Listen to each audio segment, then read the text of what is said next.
La primera vez que vi a Joseph Pronek fue en un autobús de Chicago, en la primavera de 1992.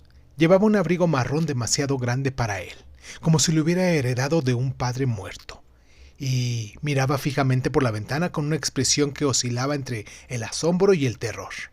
Tenía la nariz aplastada contra el cristal, empeñándolo con su aliento, y cada vez que el autobús frenaba, sus manos se aferraban al asiento delantero con una fuerza que sugería que esperaba ser catapultado hacia la nada en cualquier momento. Este párrafo inaugural introduce a Joseph Pronek, el protagonista desplazado, con una imagen que encapsula su condición existencial, un hombre suspendido entre el asombro y el miedo, literalmente empañando los límites entre su identidad y el mundo exterior. La descripción del abrigo como herencia de un padre muerto prefigura los temas de pérdida y de herencia cultural. Para quien no me conoce, me voy a presentar rápidamente. Yo soy Irving Sun, esto es Crónica Lunares, y en nuestra sección de Cuéntame un libro, hoy vamos a hablar de El hombre de ninguna parte, Nowhere Man, de Alexander Hemon. Comenzamos.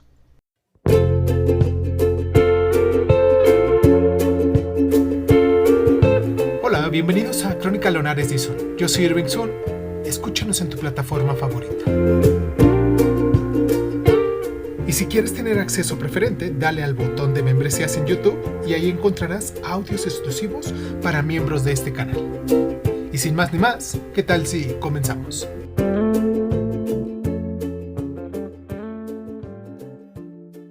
Cierra los ojos, cierra los ojos, cierra los ojos, cierra los ojos.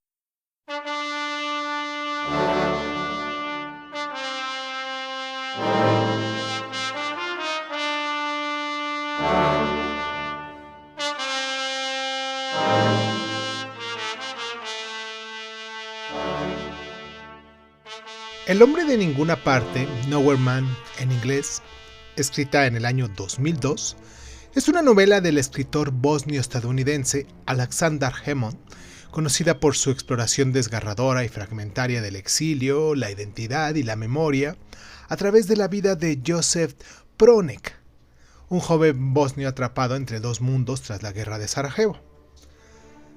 La novela no sigue una estructura lineal, sino que se compone de relatos interconectados que retratan la vida de Pronek desde su infancia en Sarajevo hasta su vida como inmigrante en Chicago. Los ejes centrales son, en la primera parte, su infancia y juventud en Sarajevo de los años 70s y 80s, en donde Pronek crece en la Yugoslavia socialista soñando con ser músico o escritor, pero su vida se ve marcada por el absurdo burocrático y las primeras señales de tensión étnica.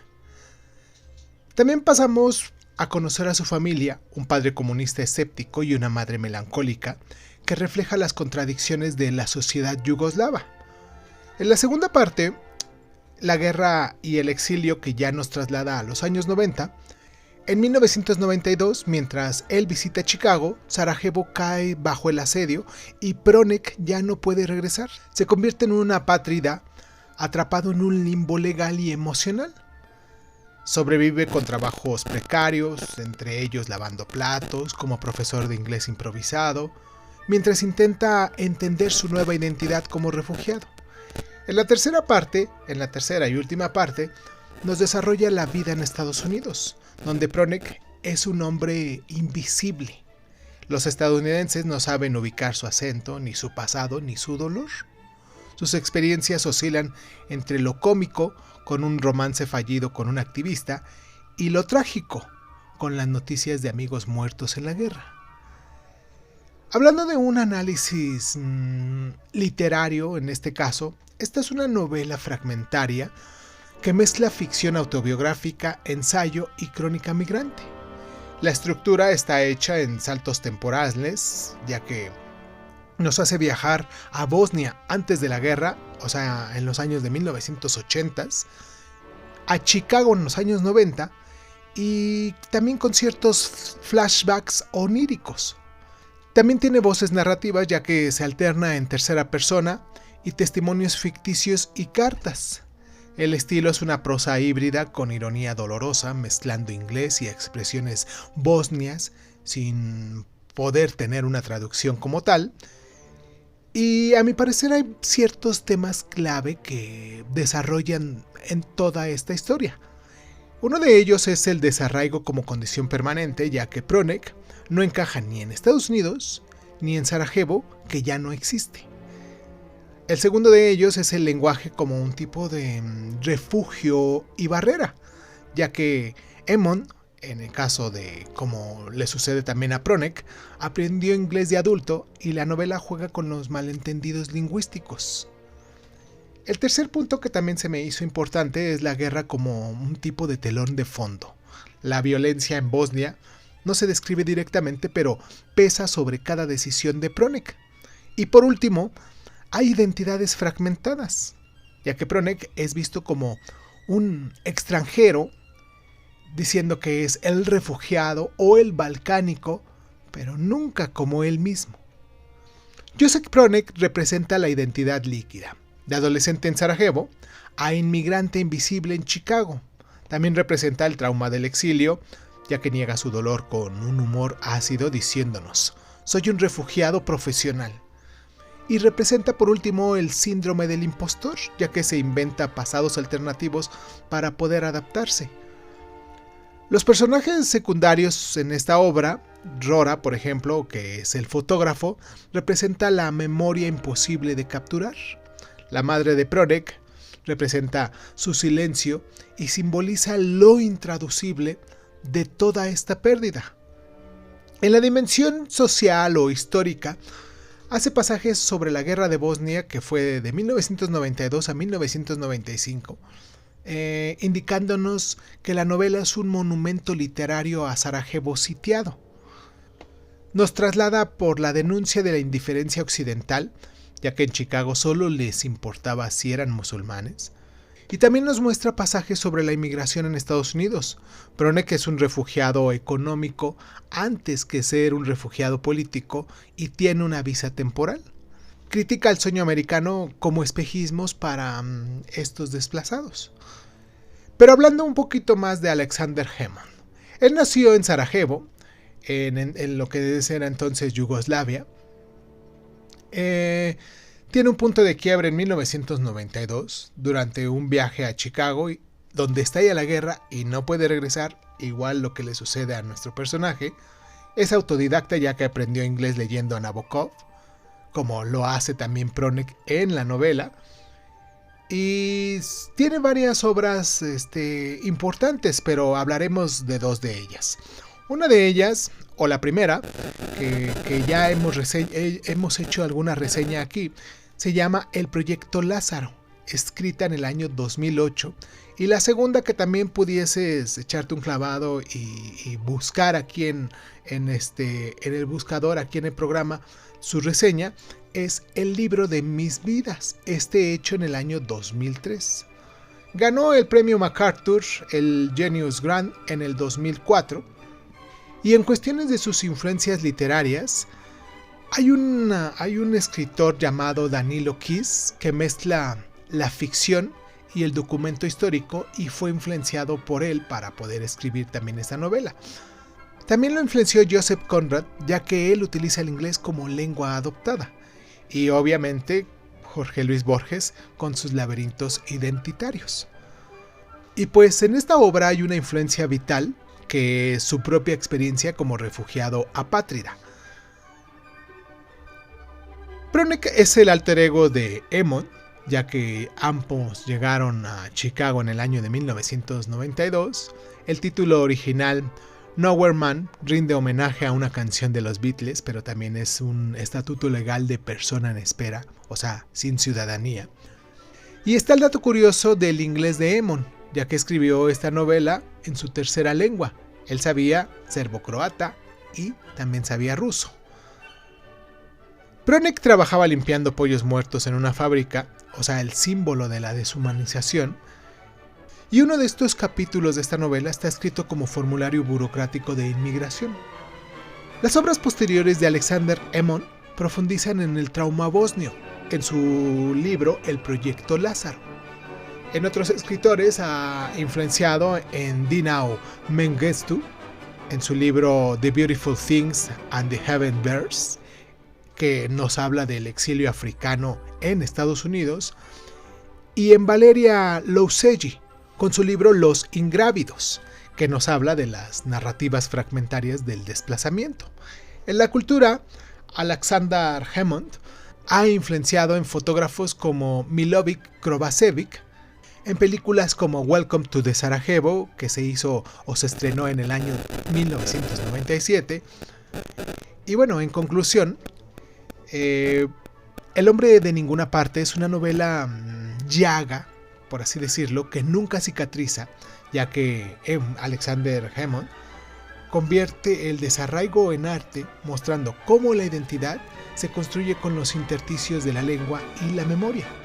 Pronek, como su propio autor, es un fantasma entre estos dos mundos, el que perdió y el que nunca lo aceptará del todo.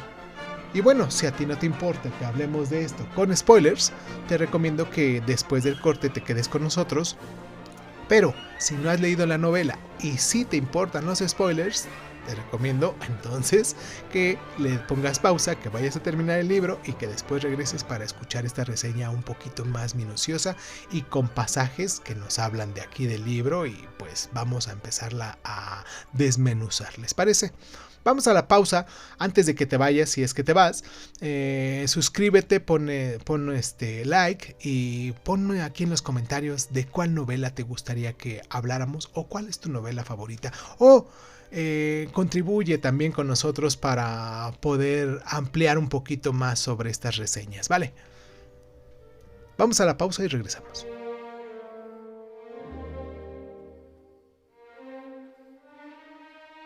Alexander Hemond, como ya lo dijimos, nació en Sarajevo en 1964, en Bosnia. Es un escritor bosnio-estadounidense conocido por explorar temas como el exilio, la identidad fragmentaria y el desarraigo.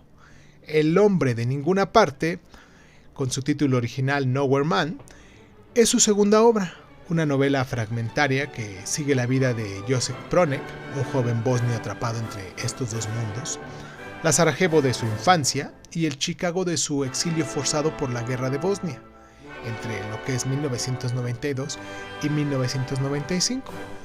La obra mezcla ficción, autobiografía y crónica histórica, con un estilo que nos recuerda a autores como Vladimir Nabokov o W.G. Sebald, de los cuales alguno de estos dos, o los dos, tenemos ya reseñas aquí de algunos de sus libros, que utilizaban el humor ácido como una profunda melancolía.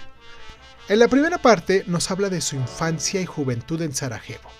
La novela comienza con retazos de la infancia de Pronek en Yugoslavia socialista, mostrándonos su vida como un niño peculiar, obsesionado con la música, el lenguaje y las películas occidentales. Y a través de viñetas conocemos su adolescencia en los años 80, sus amistades, sus primeros amores y su fascinación por la cultura pop estadounidense. En 1992, justo antes del asedio de Sarajevo, Pronek viaja a Chicago como parte de un intercambio cultural. La guerra estalla y se vio obligado a quedarse en Estados Unidos, convirtiéndose en un apátrida. En la segunda parte, nos cuenta la vida en el exilio en Chicago, ya que Pronek sobrevive en Chicago con trabajos precarios, lavando platos, como guardia de seguridad, mientras intenta dominar el inglés. Sus experiencias como inmigrante también están marcadas por el desencanto y la incomprensión, en un intento fallido de ser músico, en las relaciones amorosas truncadas por su condición de extranjero, en encuentros con otros emigrantes, cada uno con su propia tragedia. Y el lenguaje se convierte en un tema central, ya que Pronek es un hablante imperfecto de inglés, lo que refleja su identidad dividida. En la tercera parte nos habla de la imposible vuelta a su casa. Pronek intenta construir su pasado a través de recuerdos y cartas, pero la Sarajevo que dejó ya no existe. Y la novela termina con un cierre definitivo, ya que Pronek sigue siendo un hombre de ninguna parte, atrapado entre estos dos mundos sin pertenecer de todo a ninguno de los dos. Nos habla del exilio y la identidad desgarrada. Pronek encarna la experiencia del refugiado, ni bosnio ni estadounidense, siempre en un tipo de limbo. Alexander Hammond, él mismo era un exiliado y nos retrata la pérdida del hogar como una herida que nunca cicatriza. Y ya que estamos en esto de la guerra, también nos habla de la culpa del superviviente. Pronek vive con el remordimiento de haber escapado mientras tantas otras personas murieron. Utiliza el lenguaje como un tipo de refugio y barrera, ya que Pronek usa el inglés de manera creativa pero torpe, lo que simboliza su identidad híbrida. Y Alexander Hammond juega con el bilingüismo, ya que está mezclando estructuras del serbocroata en su prosa en inglés. Y por último nos habla de la memoria y la ficción. La novela cuestiona si es posible reconstruir el pasado o si solo queda inventarlo. Los saltos temporales y los narradores cambiantes nos reflejan la fragmentación de esta memoria. Tiene un estilo de estructura no lineal. La novela avanza mediante escenas sueltas, flashback y cambios de perspectiva. Su tono entre lo trágico cómico, ya que hay momentos de humor absurdo como los malos entendidos lingüísticos de Pronek, pero siempre con una tristeza de fondo. Y en todo esto notamos que existen influencias literarias. Se nota el eco de Franz Kafka con el absurdo burocrático y de Nabokov con el exilio y el lenguaje. El nombre de ninguna parte es una crónica universal sobre el desarraigo, relevante para cualquier migrante o cualquier tipo de refugiado. Emon nos retrata la Bosnia preguerra con cierta nostalgia, pero sin idealizarla, mostrando las contradicciones del socialismo yugoslavo. La obra consolidó a Alexander Hammond como una voz esencial de la literatura de la diáspora. Y ahora, después de todo esto, te preguntarás ¿por qué habríamos de leerla? Esta novela, este libro tendrías que leerlo si te interesan las historias de desplazados, las narrativas que desafían la linealidad, o simplemente si quieres una voz literaria única donde el dolor y la ironía se entrelazan. Esta novela es una de las mejores obras que he leído que hablan sobre estos temas, ya que Alexander Hammond no escribe sobre el exilio, lo convierte en un tipo de arte. Nadie elige ser refugiado, es algo que te elige a ti. A continuación vamos a leer los primeros 10 párrafos de esta novela, pero antes de eso vamos a hacer ya nuestro peculiar ejercicio de imaginación para trasladarlos en ese tiempo y espacio mentalmente, aunque sea para meternos de lleno con esta lectura en voz alta, ¿vale? Imaginemos un autobús urbano de Chicago visto desde adentro, con ventanas empañadas. Reflejada en el cristal la silueta de un hombre joven se superpone al skylight de Sarajevo en llamas. Lleva un abrigo marrón que le queda grande y sostiene un diccionario inglés serbo-croata abierto en la página donde se lee: hogar, sustantivo, lugar al que no se puede volver. Bajo su asiento, una maleta abierta muestra fotos desordenadas, un puente destruido, un carnet de identidad yugoslavo y un ticket de la fábrica de pollos. En el suelo, un periódico con el titular: Sarajevo resiste. Y ya que tienes todo este paisaje en mente, te voy a dejar con esta frase final. La guerra no te quita todo de una vez, te lo roba en pequeñas dosis, como un ladrón cortés. Si te gusta esta nueva forma de hipnosis, de reseñas, de resúmenes que estamos haciendo con estos libros, me gustaría mucho que te suscribieras, que nos dieras like, que nos compartieras y que nos dejaras tu libro favorito, ¿vale? Te mando un abrazo donde sea que nos encuentres. Y a continuación, vamos a leer los primeros 10 párrafos del libro de Ninguna Parte de Alexander Hammond. Yo soy Irving Sun, esto fue Crónica Lunares y nos escuchamos la próxima. Los dejo con esto.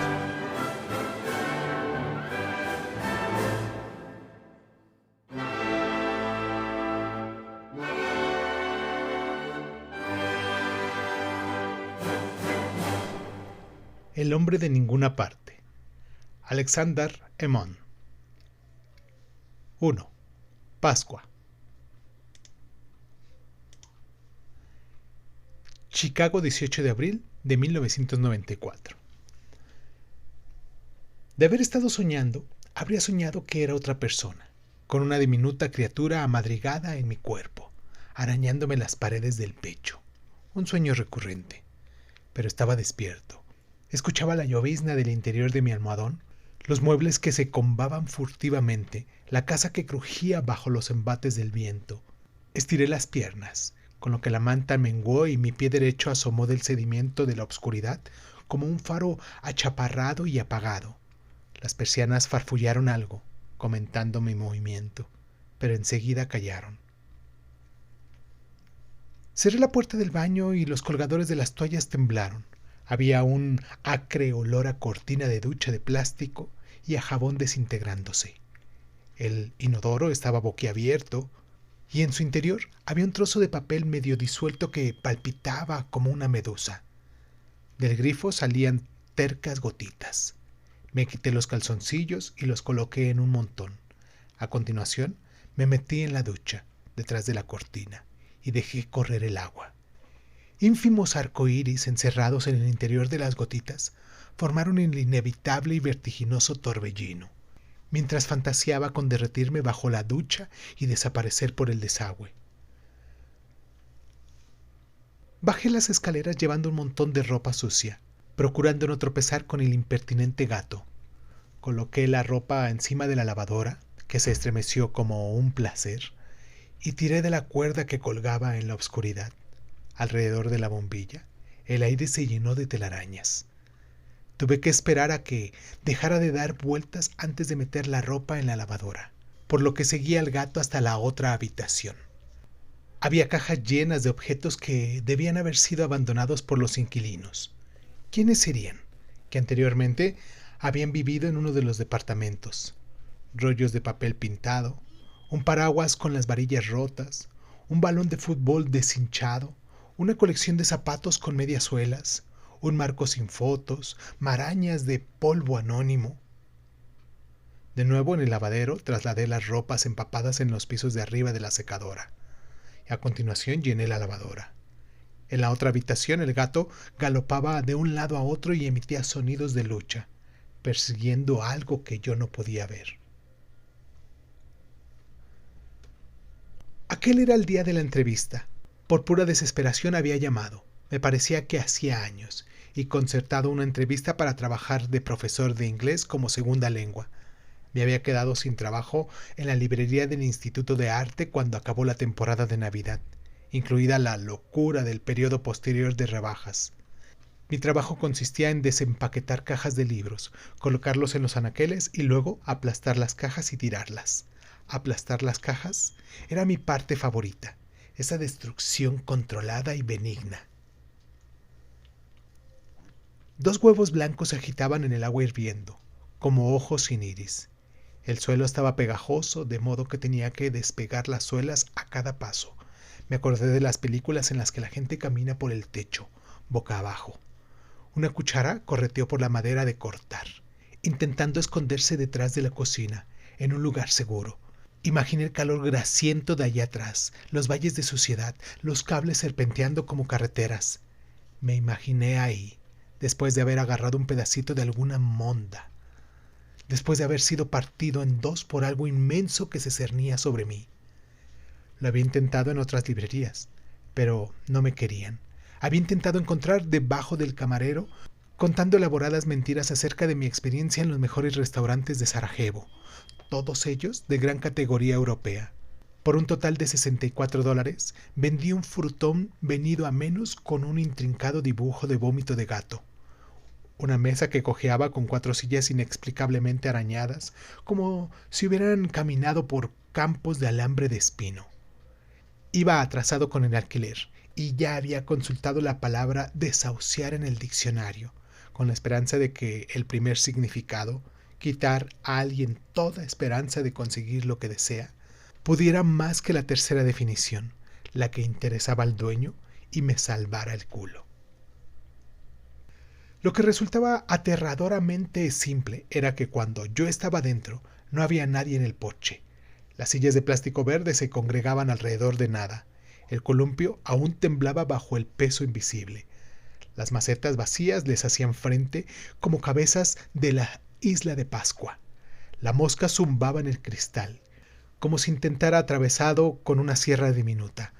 En la casa que había al otro lado de la calle, un hombre con pecho descubierto, escuálido como un preso en un campo de concentración, le asomaban los omóplatos, las sombras de las costillas le marcaban rayas en el torso. Entraba y salía de la casa febrilmente, y al final desapareció en el interior. Estaba a punto de cerrar la puerta con llave cuando vi al gato royendo la cabeza de un ratón, revelando con paciencia su esencia carmesí.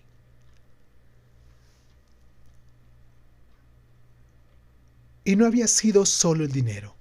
Cuando no podía aplastar las cajas, leía obsesivamente los periódicos y miraba la tele, hasta que la vendí, para ver lo que pasaba en mi país. Lo que ocurría era la muerte. También había mirado esa palabra en el diccionario.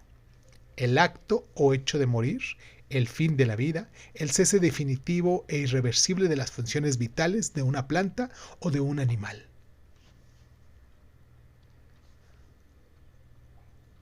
El aire era untuoso y cálido, así que me quedé en la calle inhalando. Hubo un tiempo en el que ese calor señalaba el inicio de la temporada de las canicas. El suelo pronto estaría blando y no tendrías que llevar guantes. Podrías meter las manos en los bolsillos, a esperar de tu turno, haciendo girar las canicas con las puntas de los dedos, hasta que una línea roja te aparecía en la palma, señalando la frontera entre la parte de la palma que estaba dentro y la que estaba fuera. Entonces te arrodillabas y dejabas una hendedura en el suelo, manchando los pantalones, ganándole el inexorable castigo de tus padres. Tenía un par de canicas en el bolsillo, además de un billete combinado para el tren elevado, arrugado y frágil. Una mujer con pecas primaverales, a remolque de una quita gigante, me sonrió sin razón aparente y me bajé de la acera, confundido por la sonrisa, asustado por el akita. Dejé pasar a la mujer y seguí andando lentamente, como si caminara entre aguas profundas, porque no quería que pensara que la estaba siguiendo. El akita lo lisqueaba todo, reuniendo información de manera frenética. La mujer se dio media vuelta y me volvió a mirar. Yo tenía el sol a la espalda, de modo que entrecerró los ojos, arrugando el puente de la nariz. Parecía estar a punto de decir algo, pero la akita se la llevó a rastras, casi arrancándole el brazo. Me quedé aliviado. Prefería ser un recuerdo vago y agradable a tener que explicarle que no tenía trabajo y que cuando tuve uno consistió en aplastar cajas. Suscríbete a Crónica Lunares de Izun en Spotify y otras plataformas de audio y de podcast. Si te gusta lo que estamos haciendo, regálanos un like, comparte este audio en tus redes sociales y sobre todo, déjanos un comentario con tus inquietudes, ¿vale? Crónica Lunares de Izun es un programa de divulgación cultural conducida, narrada y comentada por Irving Sun y en muchas ocasiones por invitados especiales. Si quieres participar leyendo tu cuento favorito en voz alta, recuerda ponerte en contacto con nosotros. Agradezco infinitamente a todos los lunares que con sus donaciones hacen que este canal crezca y me sienta motivado a hacer lo que me gusta hacer y mostrárselo en estas plataformas. Gracias infinitas. Yo soy Irving Sun, esto fue Crónica Lunares y ¿qué tal si nos escuchamos después?